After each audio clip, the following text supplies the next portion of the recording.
마음에 쓰는 성경을 쭉 읽어가면서 지난 금요일서부터 아모스서를 우리가 읽고 있습니다.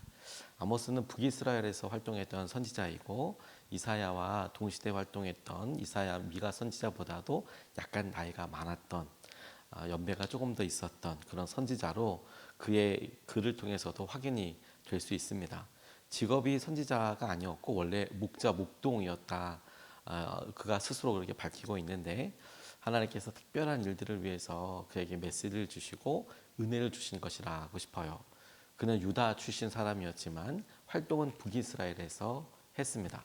그가 전하고 있는 메시지들이 당시에 아직 멸망하기 전에 북이스라엘을 향한 하나님의 메시지와 경고의 그런 의미, 예언들이 포함되어 있는 것입니다. 그래서 우리가 지난 금요일에 읽었던 분량은 열방을 향한 이스라엘을 중심으로 근처에 있는 여러 나라들과 그리고 맨 마지막에는 남유다, 북이스라엘에 이르기까지 예언과 신탁에 대한 멸망에 대한 이야기가 나와 있고, 그러면서 하나님께서 그것에 대해서 예언과 설명과 이유와 근거들을 대시는데, 오늘 우리가 읽었던 분량은 그럼에도 불구하고 완고하게 회개하지 않는 이스라엘을 향한 하나님의 말씀이 다시 애끓듯이 쏟아지는 부분에서 하나님께서 그들에게 회개를 촉구하게 하시는 아모스를 통해서 회개해라. 그러니까 하나님께서 이렇게 너희들이 서너 가지 죄로 망하게 될 것이다. 이렇게 말씀하시고 난 이후에 그럼에도 불구하고 이스라엘을 설득하고 회개하라라고 이야기하는 부분에 나오는 그런 장면입니다. 하나님께서 자신들의 그들에게 특권적인 어떤 지위를 허락하신 것이다라고 싶어요. 그들에게 사랑하셔서 이렇게 많은 경고와 마음을 주시는 거라면 하나님과의 관계에 있어서 특별한 위치 아니겠습니까? 그럼에도 불구하고 완고하게 회개하지 않는 이 사람들을 이렇게 보고 하나님 마음이 얼마나 안타까우셨을까. 그 중에 오늘 짧은 글을 읽었지만 저희에게도 적용할 수 있는 다가오는 그런 말씀이라고 싶은데, 이 살길이라는 것에 대해서 하나님께서 살 길을 알려주신다. 살 수 있는 방법에 대해서 알려주시는데 이 말의 절박함에 대해서 우리가 얼마나 공감하는가. 그러니까 살 길이 있다라고 이야기할 때 그 말에 대해서 우리가 얼마나 공감하는가. 우리가 절체절명의 어려운 순간에 살 길이라고 이야기하면 지푸라기라도 잡는 심정의 사람들에게 살 길이어서 듣게 되고 귀가 열리는 갈망에서 오는 그런 반응과 살 길이 있다라고 이야기해도 내 삶이 죽을 것 같지 않은데, 죽을 길이 아닌데 라고 생각된다면 이 살 길이라는 것에 대한 마음의 반응이 다르지 않겠는가 싶습니다. 첫 번째로 우리가 바로 그곳에서부터 기도하고 주님께 오늘 질문하고 우리가 말씀 가운데 거하고 싶은 것은, 성경이 오늘 아모스를 통하여서 살 수 있는 방법이 있다. 유일한 방법이 있다. 생존의 길이 있다. 그게 뭐냐? 하나님을 찾아라 라는 것입니다. 4절 말씀을 보면 나 주가 이스라엘 가문에 선고한다. 너희는 나를 찾아라. 그러면 산다. 죽을 길인데 너희는 나를 찾아라. 그러면 산다 라고 나와 있습니다. 말씀을 읽을 때도 우리에게 동일한 어떤 적용할 때에 어떤 주의할 점이나 혹은 우리가 적용할 때 이렇게 중요한 포인트, 접점이라고 싶은데, 이 말씀이 내 삶과 어떻게 매치가 되나, 이 말씀은 날 향한 말씀이구나 라고 탁 깨달아지면 큰 은혜가 되고, 그럼 이렇게 할 수 있겠구나 라고 결정도 하게 되는데, 이거는 남을 위한 말씀이구나. 예를 들어 지금 고난을 당하고 있는 그 김집사, 이집사, 누구 권사, 누구 목사, 누구 장로, 이런 사람들이 생각난다면 약간 마음에 어떤 절박함이 덜해지지 않습니까? 살아계신 하나님, 그분을 찾는 것이 유일한 생존의 길이다. 유일하게 살 수 있는 방법이다. 너희들 지금 죽어가고 있는 거야. 이 가는 방법의 유일한 생존의 방법은 하나님을 의지하는 거야. 찾는 거야. 이렇게 알려주신 거예요. 하나님께서 우리에게, 그들에게 앞두신 유일한 살 수 있는 방법입니다. 하나님의 의도를 알려주시는 것이죠. 하나님은 우리가 멸망하는 것이, 끝이 나는 것이 목표가 아니라 살 길을 알려주시는 거예요. 죽으라고 저주하시는 것이 아니라 살라고 허락하여 주신 도전인 것이죠. 그 도전이 뭐라고요? 하나님을 찾아라라는 거예요. 그러면 누가 정말 하나님을 찾죠? 자기가 정말 어렵고 죽겠구나, 아, 이게 정말 힘들구나, 절박하구나 라는 사람이 잡을 거예요. 저는 이 말씀을 묵상하면서 성경에 나아만이 생각났습니다. 그는 실제로 에돔과도 관련이, 에돔의 장군이기도 했으니까 이게 관련 있는 그런 사람입니다. 에돔의 장군이 아닙니다. 죄송합니다. 그 나아만이 시리아의 장군이었거든요. 그래서 그가 여러 일들과 당시에 아주 용맹을 떨치는 그런 장수였지만 안타깝게도 나병에 걸렸었어요. 그 무슨 소용이 있어요? 그가 자기가 유명한 장군이고 전쟁에서 나가고 왕의 측근이면 좋긴 하겠죠. 그런데 나병에 걸려서요. 아무도 고칠 수가 없었어요. 그가 전쟁에서 포로들을 많이 데려갔을 거라고 생각이 드는데 그 포로들 중에 이스라엘에서 잡아온 여자 계지바이라고 표현되어 있는 여자 아이, 그가 아마도 적어도 20대도 아닌 10대 혹은 그 밑으로 어린 아이였을 거라고 추측이 됩니다. 그 부인에게 그런 지나가는 말로 해요. 아, 우리 주인이 나아만이니까 주인이 이스라엘에 있는 엘리사에게 있으면 낫겠습니다. 이런 이야기를 합니다. 아, 그런데 그걸 아내가 듣고 나아만에게 이야기를 해요. 아니, 이스라엘에서 잡혀온 그 애가, 그 몸종이 이러이러 이야기 하는데, 아이, 그 엘리사라는 사람, 하나님의 선지자라는 엘리사 찾아가면 낫는다더라. 그러니 그 나아만이 그걸 듣고 왕에게 가서 친서를 부탁해요. 나 가겠다고, 가서 그 사람 만나고 오겠다고.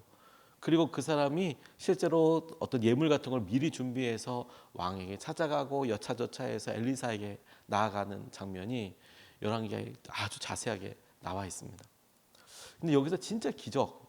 그가 나중에 엘리사의 말대로 몸이 깨끗이 되고 그리고 뭐 살이 어린아이와 같은 새 살이 되었다, 이런 장면들에서 아, 나아만이 그렇게 엘리사의 말을 따라서 요단강에 들어가서 7번 물을 씻으니까 그러니까 병이 나았구나, 기적이네, 설명이 되지 않는. 왜냐하면 정상적인 상식으로는 이거 뭐 이유가 설명되지 않으니까 어떻게 병이 그렇게 나아요? 라고 물을 수 있으니까. 그렇게 물었을 때 설명할 수 있는 방법은 이건 하나님이 하신 거예요. 그걸 빼고는 설명할 수 없으니까 진짜 기적이네. 이성적으로는 해석이 안 되지 않습니까? 근데 그런 의도로 보면 정말 기적이 일어났던 곳은 언제냐면 그 아이가 말을 전했을 때 절박함과 간절함을 가지고 있는 이 나아만의 부인에게 그게 지나가는 말로 들리지 않고 이거 붙잡아야 되는 거구나. 그리고 또 한 번의 은혜는 그 부인의 이야기를 나아만이 들었을 때 여차저차한 과정을 얘기하지 않았겠습니까? 누가 얘기했는데 그 계집종이요, 이스라엘에서 포로로 잡혀온 그 애요. 그 조그마한 그 애, 왔다 갔다 할 때 보던 걔, 그 말을 나아만이 들었다는 거. 사실은 기적은 진짜 거기서 일어나는 거 아닙니까? 근데 그 기적의 발단과 중요한 전제가 뭡니까? 나아만 가운데 있었던 갈망, 살 길이 있대. 살 길이 있대. 하나님을 찾으면, 하나님을 찾아가면 된대. 그러면 산대. 하나님께서 오늘 이 말씀 우리에게 더해 주시면서 얘들아, 살 길이 있다. 살 길에 대한 구체적인 내용, 하나님을 찾아라 라는 하나님의 분명한 약속과 은혜의 도전, 그게 제일 중요하겠고, 그 말씀을 바라보면서 우리에게 그것이 어떤 마음으로 다가오는지를 따라서 영적인 상태도 볼 수 있겠다라고 싶어요. 그리고 자연스럽게 오늘 5절 말씀이 하나님을 찾아라 라고 이야기하면서 그들이 살아계신 하나님, 인격적이고 우리에게 말씀하시고 지금 우리와 동행하시는 하나님, 그분을 찾아라는 말씀에 뭐가 덤덤하게 하나님을 찾아라? 그럼 내가 이렇게 해야지, 저렇게 해야지. 당시에 북이스라엘 사람들이 갖고 있었던 하나님을 찾아라라고 이야기할 때 했던 일들이 아마 이렇댔나 봐요. 5절 말씀에 소개되어 있는 하나님을 찾는 게 열심을 가지고 그들이 하는 것이 이러이러한 방법만은 아니다. 살아계시고 인격적이고 지금 함께 하시는 하나님을 너 붙잡아라. 그 하나님께 열심을 내라. 이런 의도일 텐데 5절 말씀에 보면 이스라엘 사람들 하나님을 찾아라라고 이야기하면 이렇게 행동했나 봅니다. 5절 말씀에 너희는 베델을 찾지 말고 길갈로 들어가지 말고 브엘세바로 넘어가지 말아라. 길갈 주민들은 반드시 사로잡혀 가고 베델은 폐허가 될 것이다. 지명이 갑자기 세 개가 딱 등장합니다. 그들은 북이스라엘이었고 지금 사마리아를 중심으로 해서 북쪽에 있는 사람들이었습니다. 당시에 예루살렘은 유다 민족이 살고 있는 한 가운데 있었어요. 그래서 북이스라엘과 남유다가 나눠지자마자 첫 번째 북이스라엘의 왕이었던 여로보암이 했던 일이 무엇이냐면 그들의 중심으로 해서 성전부터 지었어요. 베델과 단에. 북이스라엘을 기준으로 해서는 제일 남단인 베델, 제일 북단인 단이라는 지명에 제단을 쌓고 각각 금송아지를 만들었습니다. 그런데 북이스라엘이 이렇게 있고 남유다가 있지 않습니까? 그러면 비교적 접경 지역에서 가까운 지역에 예루살렘이 있었어요. 길갈은 또 멀지 않았고요. 그런데 그 밑으로 쭉 내려가면 이스라엘이 전체 지도에서 북이스라엘과 남유다의 제일 남단에 그래도 유명한 지명으로 여기가 제일 남단이야라고 꼽는 곳이 브엘세바라는 곳이었습니다. 근데 각각 이 지명들은 독특한 경험과 간증이 있는 곳이에요. 무슨 말이냐면 첫 번째 이야기되고 있는 베델, 그 베델은 야곱 혹은 이스라엘 똑같은 사람이지 이름이 바뀌니까 베델에는 이스라엘, 야곱의 정체성과 관련되어 있는 곳입니다. 야곱이 그가 형을 속이고 도망칠 때 바단 아람으로 갈 때 베델에서 꿈을 꿔요. 그리고 그곳에서 여러 삶이 있고 돌아와서 어려운 일이 있었을 때 그들이 올라가면서 베델에서 또 예배를 해요. 그 베델은 뭘로 유명하냐면 야곱이 떠났고 그 떠나서 축복하신다는 여러 일들과 이스라엘로 다시 한번 주님께서 정체성을 확립시켜 주신 그런 장소예요. 뿐만 아니라 북이스라엘에게 있어서는 거기가 신상이 있는 곳이에요. 여호와 송아지가 있었던 곳이에요. 이 사람들이 그러니까 문제가 있고 그러면 어떻게 해요? 예전에 나를 북이스라엘 우리의 정체성이었던 우리의 조상 아브라함이 꿈을 꿨던 바로 그곳으로 돌아가서 거기서 예배하고 하면 뭔가 좀 낫지 않을까? 이런 마음이 있었다라는 것을 생각해 볼 수 있겠죠. 이스라엘이 베델에서 하나님의 계시, 하나님의 임재를 느꼈던 것처럼 야곱이 하나님 우리도 그와 같은 열심을 주십시오. 과거에 어느 날에 있었던 우리 조상에게 있었던 그런 일들이 있게 해주십시오. 이런 대표적인 지명이었습니다. 생명을 주시는 하나님의 임재는 장소가 있는 게 아니라 살아있는 관계에서 발견되는 거잖아요. 근데 그들이 할 수 있는 최대 마음의 회복이라고 하면 그곳에 가서 예배하는 그런 정도였어요. 또 예루살렘 북동쪽으로 한 40km 떨어진 길갈이라는 곳은 여리고 근처에 있습니다. 여리고 예루살렘 성이 있으면 조금 더 남단 쪽에 있어요. 40km니까 멀면 멀고 가까우면 가깝다고 이야기는 하지만 그래도 어쨌든 이스라엘에게 있어서는 북이스라엘 지역이 아니라 남유다의 예루살렘 밑쪽에 있는 그런 여리고 근처에 있었던 곳입니다. 이곳이 진짜 유명했던 곳은 무엇이냐면 여호수아가 이끄는 이스라엘 백성이 처음으로 넘어서서 요단강을 넘어와서 진을 쳤던 곳이에요. 할례를 다시 했던 곳이기도 하고요. 다시 하나님과의 약속을 회복했던 곳이기도 하고요. 무엇보다도 사울이 거기서 왕으로 확정된 곳이에요. 그에게 있었던 이스라엘에 있었던 여러 좀 반란 비슷한 전쟁 비슷한 것을 해결하고 길갈에서 정식으로 왕으로 확정되었던 곳입니다. 북이스라엘과 남유다에 있어서 통일 왕국으로서의 첫 번째 왕 그리고 다윗 왕가가 이루어지고 그 다음에 솔로몬 때 그 다음에 깨어져서 북이스라엘 남유다가 됐잖아요. 그럼에도 불구하고 믿음의 어떤 조상이라고 이야기한 아브라함의 뿌리로서 이스라엘 그들의 삶의 정체성 그리고 사울 그들의 왕국의 어떤 정체성을 이야기하는 그 사람 그리고 더 나아가서는 여호수아가 들어가서 하나님께서 이 땅 전체를 허락하여 주셨던 그런 승리의 땅, 약속의 땅, 길갈 그렇게 생각했다는 거예요. 브엘세바 역시 세 명의 유명한 사람들과 연결되어 있는데 아브라함, 그 다음에 이삭, 야곱 이 세 사람이 다 브엘세바의 근처에 약속의 우물에서 살았습니다. 아브라함도 그곳에서 예배를 드리고 이삭도 브엘세바 그곳에서 여러 사람들과 함께 약속을 맺는 그런 장소이기도 하고 야곱도 브엘세바 근처에서 살아요. 모두 하나님의 구속적인 임재를 경험한 곳입니다. 이스라엘에게 있어서 브엘세바는 하나님과의 사귐을 통해 복받을 곳을 기대하더라도 그곳에 이제 내가 그곳에 가면 하나님께서 아브라함에게 주셨던 은혜, 이삭에게 주셨던 은혜, 이스라엘 곧 야곱에게 주셨던 은혜를 브엘세바에 가면 그 하나님께 내가 기도하고 의지하면 되지 않겠느냐 이렇게 이야기를 한다는 장소란 말입니다. 그런데 이 말씀이 지금 이야기하는 것은 그곳으로 가라라는 게 아니라 너희들 그곳으로 가도 허탕이다. 아니 장소로 보면 그렇게 어마어마한 곳, 그런 놀라운 약속이 있는 곳인데요. 가도 허탕이다라고 지금 이야기를 하고 있는 거예요. 가도 아무 의미가 없을 것이다라고 이야기하는 거예요. 어떤 맥락에서 이야기하고 있습니까? 이 내용의 핵심은 뭐냐면 너희는 하나님을 찾아라. 하나님을 찾는데 그게 너희들 과거에 어떤 일이 있었고 누가 유명했고 그와 있었던 장소에 가서 너희들이 무슨 일을 하는 것으로 하나님을 찾는 것은 아니야. 왜요? 하나님은 지금 너희들이 있는 곳이 브엘세바보다도 길갈보다도 베델보다도 하나님이 계신 곳으로서 지금 우리가 있는 곳, 지금 우리가 하나님께 매어 달리고 의지하는 곳이 살아계신 하나님과 만나는 곳이 되도록 마음을 살리고 마음에 의지하는 것을 우리에게 요구하시는 거라고 싶어요. 예전에 있었던 그것이 믿음으로 영적인 가치가 없다 이게 아니라 너희들 하나님을 찾아라. 그러면 너희가 산다. 이 절박하고 간절한 부르심 앞에 하나님께서 다시 정확하게 얘기하면서 그러니까 너희들 그동안 해온 대로 과거의 어느 순간에 이런 데 만족하지 말고 지금이 마치 야곱이 처음으로 하나님을 만났을 때처럼 아브라함이 처음으로 하나님을 만났을 때처럼 여호수아가 처음으로 하나님을 만났을 때처럼 그렇게 살아계신 하나님 그 하나님을 지금 만나는 그런 일로 삼아라. 과거의 어느 선에 매이는 수준이 아니다. 저는 이렇게 의지하고 붙잡았습니다. 우상은 멀리 있는 게 아닙니다.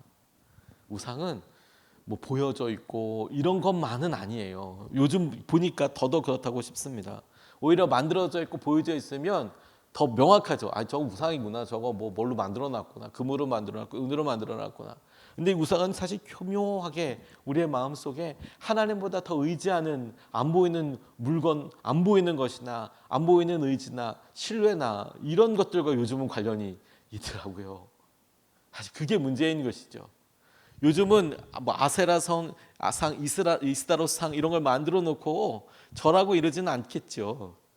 그런데 하나님 말고 다른 것을 의지하고 실제로 만몬이라는 신도 우리의 마음속에 물질과 재산과 여러 일들에 있어서 의지하는 바도 하나님께서 하실 여러 일들에 더 의지된다면 우상되기 쉽거든요. 우리의 조그마한 행동도 심지어 하나님을 향하는 마음조차도 우리가 깨어있고 살아있는 하나님 그 관계를 위하여 조심스럽게 질문해보고 자세를 고쳐잡고 하나님을 온전히 바라보는 도전의 길로 삼아야 한다. 이게 이스라엘의 마지막 때, 북이스라엘의 마지막 시기에 아모스를 통하여서 하나님께서 재촉하신 말씀이에요. 너희들 살아있는 하나님과의 관계를 붙잡아야 한다. 하나님을 찾아라. 하나님을 찾아라. 과거와 장소와 어느 것이 지금 너희들에게 어떤 의미라기보다 살아계신 하나님을 찾아라. 제가 이런 것을 저 스스로 저도 그럴 수 있겠구나. 이게 백지한장 차이구나라고 깨달았던 때가 있었습니다. 그건 사실 성찬이었는데요. 성찬이 뭐 당연히 하나님의 임재라고 생각하지만 저한테는 당시의 상황이 제가 전혀 다른 습관과 제 고집을 붙잡고 있다는 것을 알게 해주는 것으로 드러나게 됐어요. 무슨 말이냐면 제가 어느 기간에 전도사 시절에 금식을 자주 하면서 하나님 앞에 기도하던 때가 있었습니다. 다른 것들보다도 월삭은 무조건 금식을 하며 보내야지. 그래서 4주인 달은 3일, 5주인 달은 4일, 1, 2, 3, 4, 1, 2, 3, 1, 2, 3, 4, 1, 2, 3 그렇게 12달을 하면 딱 40일을 금식할 수가 있어요. 뭐 한 끼씩 하는 한 분도 있고 하루씩 금식하는 분도 있지만 3일씩 한 이틀 정도 금식했을 때 누려지게 되는 평안함이나 이런 것들도 있고 하나님 어떤 응답해 주신다라는 것도 있고 무엇보다도 금식은 하는 거구나 이런 느낌도 있고 하지만 간절함 때문에 시작을 했는데 근데 이게 힘들죠. 한 달 매달면 여름 지나고 나니까 뭐 3일 그다음에 또 4일 3일 3일 계속 이렇게 하니까 쉽지는 않은데 근데 문득 제 마음속에 성찬을 마침 딱 그 1, 2, 3 끼는 그 주가 성찬이 꼈어요. 근데 그 성찬식인데 빵을 먹어야 하잖아요. 빵을 먹어야 되는데 제가 순간적으로 생각하는 거예요. 이거 먹으면 지금 3일째였나? 그때가 아무튼 뭐 어렵게 힘들게 금식하던 중이었는데 이걸 먹으면 금식이 깨지는 거 아니야?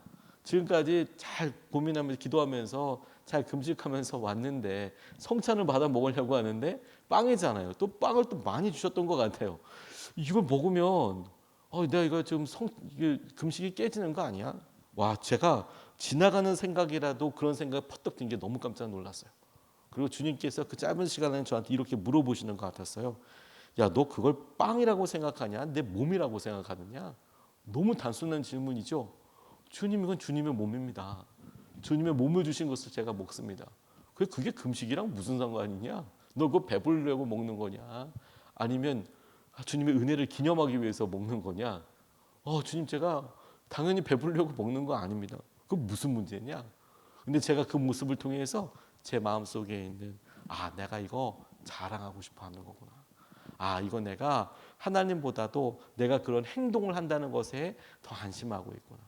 실제로 금식하면서 하나님의 임재와 말씀을 좇아서 따라서 하나님을 더 의지해야 되는 것을 어느 순간에 놓쳐버리고 내가 금식하고 있으니까, 내가 이런 일을 하고 있으니까, 내가 이와 같은 삶을 살고 있으니까 난 괜찮지라고 백지한장 차이로 왔다 갔다 하는 제 모습을 하나님께서 그 한순간으로 딱 보여주셨어요.